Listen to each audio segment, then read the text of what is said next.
Mulai videonya. Nah, si Jukyung itu takut banget kalau Suho tahu wajahnya tanpa make up. Lalu dia memutuskan untuk pergi dari sana, tapi si pemilik toko itu tidak mengizinkan karena dia udah ngebuatkan Jukyung ramyeon.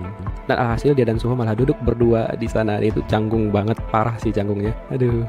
Nah, di sini juga terjadi kesalahpahaman gitu ya teman-teman, dimana Jukyung itu taunya kalau si Suho ini kenal dia gitu tanpa make up. Sedangkan si Suho ini berpikirnya bukan seperti itu gitu. Kemudian Jukyung akhirnya bisa pulang dari sana, lalu dia bertanya kepada adiknya, kayak minta pendapat gitu loh teman-teman. Dan adiknya kan agak kampret ya, jadi adiknya bilang ya udah jujur aja, ngapain pakai makeup kayak gitu ya kan. Dan si Jukyung pun tidak puas dengan jawaban adiknya. Lalu si Jukyung bilang ke adiknya kalau orang ataupun cewek yang disukai adiknya bisa saja juga pakai makeup seperti dirinya. Dan akhirnya si Jukyung kabur dan adiknya ngomel-ngomel dan dia tidak terima pacarnya dibilang kayak gitu. Nah, sedangkan si Suho itu ingatnya Jukyung ini tuh adalah orang yang mau bunuh diri pada saat dia pertama kali jumpa gitu loh. Sedangkan Jukyung kan pikirannya nggak gitu.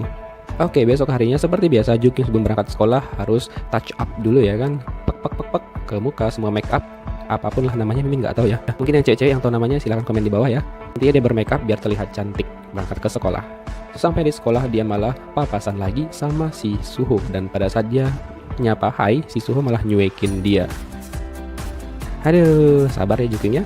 Nah, selain itu di sini juga kayaknya bakal ada love line antara kakaknya Jukyung dengan gurunya Jukyung. Nah, di webtoon juga ada sih, cuma tidak diceritakan detail lagi setelah itu. Kira-kira di dramanya bakal detail nggak ya? Kita lihat aja nanti.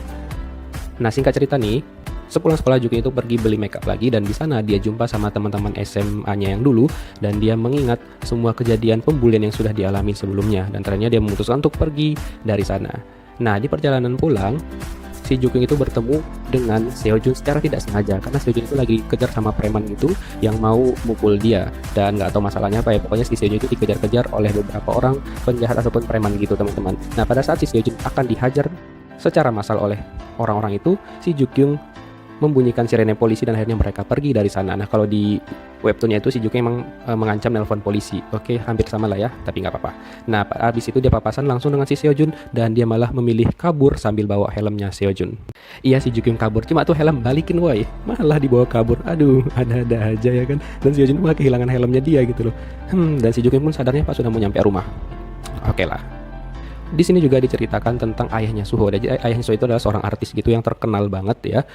Tapi hubungannya dengan ayahnya itu nggak akrab karena ada sesuatu hal yang terjadi di antara mereka berdua. Nah, nanti bakal ada diceritain sih kalau di webtoonnya, semoga juga di sini diceritain. Tapi Mimin nggak bakal spoiler itu karena kayak masih lama ya kan, biar kalian tetap penasaran. Intinya hubungan Suho dan ayahnya itu tidak akrab seperti seorang ayah dan anak seperti biasanya. Nah, malamnya si Jukyung itu pergi lagi ke toko komik itu dan dia berjumpa lagi dengan Suho di sana. Dan mereka pun berdebat gitu, dan seperti biasa ya Jukyung lagi-lagi jatuh. Kayaknya dia kok dihitung tak berapa kali jatuh ya kan, dan tepat lagi ditangkap oleh Suho. Aduh, ini kocak parah sih. Dan si Suho pun masih ngebahas kenapa Jukyung tidak ingat dia, padahal Suho nggak tahu kalau waktu itu kan Jukyung nggak pakai kacamata, jadi dia nggak bisa ngelihat jelas wajahnya si Suho.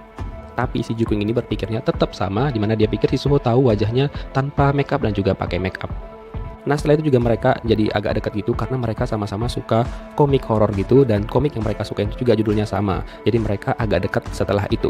Jadi obrolan mereka itu nyambung gitu loh teman-teman. Dan si Jukyung pun punya edisi komik yang si Suho pengen dan dia minta Jukyung untuk memberikannya kepadanya pekan depan. Nah, ternyata hari itu adalah hari ulang tahunnya Suho dong teman-teman. Lalu si Jukyung berinisiatif memberikan kado ke Suho berupa stiker gitu. Katanya sih stiker legend.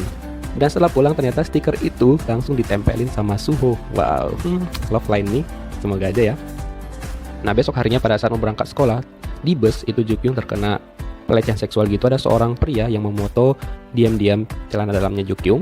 Nah, untung aja si Kang Sojin ada di sana, lalu dia mengejar pria itu dan juga meminta Jukyung untuk melaporkannya ke polisi. Dan pada saat Sojin menangkap pria itu, polisi pun datang dan menangkapnya. Nah, di sini karakter Sojin tuh masih baik ya, tapi nggak tahu bakal dibuat kayak webtoonnya nggak kalau dia tuh nanti bakal jahat gitu loh. Sampai di sekolah ternyata Seojun masuk lagi setelah libur panjang dari sekolahnya, dan si Jukyung pun kaget. Ternyata orang yang ditemui kemarin malam bersekolah juga di tempatnya. Di sini juga diceritakan tentang kedekatan antara Suho dan juga Sujin. Ternyata mereka itu dari kecil sudah berteman dekat, kata si Sua temannya si Jukyung. Dan nggak tahu, nggak ada angin, nggak ada hujan, tiba-tiba Jukyung jadi centil gitu ke Suho pakai main mata segala dong teman-teman. Dan setelah itu pun dia sampai membelikan minum juga kepada si Suho di kantin. Dan nggak berhenti sampai di sana, Juking pun malah ngajak Suho pergi ke atap itu dengan pakai bisikan manja gitu teman-teman. Aduh, ada-ada aja ya kan. Dan si Suho pun nurut aja, dia langsung pergi ke atap menemui Jukyung. Nah, niat Jukyung itu memberikan jaket dan komik yang Suho minta, tapi si Suho itu malah salah paham gitu teman-teman. Dan di sini pun Juking tahu kalau Suho itu sebenarnya belum mengingatnya tanpa makeup dan juga dengan makeup. Abis itu Jukyung langsung mengambil lagi paketan yang dia kasih kepada si Suho agar dia tidak ketahuan bahwa dia itu adalah gadis jelek yang ada di toko komik. Aduh. Nah, kemudian malamnya itu Suho mengajak Jukyung untuk jumpa karena dia sudah berjanji akan memberikan komik itu kepada si Suho. Dan Suho pun langsung mengajak Jukyung berjumpa jam 9 malam, tapi si Jukyung beralasan tidak bisa dan si Suho pun gak terima. Dia memaksa Jukyung untuk tetap datang. Dan ya mau nggak mau si Jukyung tetap datang. Dan yang anehnya lagi, nggak tahu nih kelakuannya orang gesrek ya, dia datang pakai helm dong. Si Suho udah ganteng-ganteng gitu kan, malah dia datang pakai helm. Dan si Suho pun nyuruh Jukyung untuk nyopot helmnya karena malu-maluin diliatin orang cuy. Aduh, si Jukyung ini pun ada-ada aja ya kan. Nah, setelah itu pun dia hanya ngelepas helmnya. Aduh. Nah, singkat cerita lagi, di sekolah itu kan ternyata pacarnya Suho itu ngeberi kejutan gitu ke Suho karena Suho ulang tahun. Tapi kejadian tak terduga kena ke Jukyung pada saat temannya ngelempar kue malah kena ke Jukyung. Dan teman-temannya pun kaget dan berusaha untuk membantu Jukyung, tapi kalau dia cuci mukanya bakal ketahuan dong wajah aslinya. Dan untung saja sang pangeran datang, pangeran penyelamat itu Suho. Dia langsung pergi ke sana dan membawa Jukyung. Wow, pria idaman banget ya. Dan pada saat di jalan mereka papasan dengan Seojun. Wah.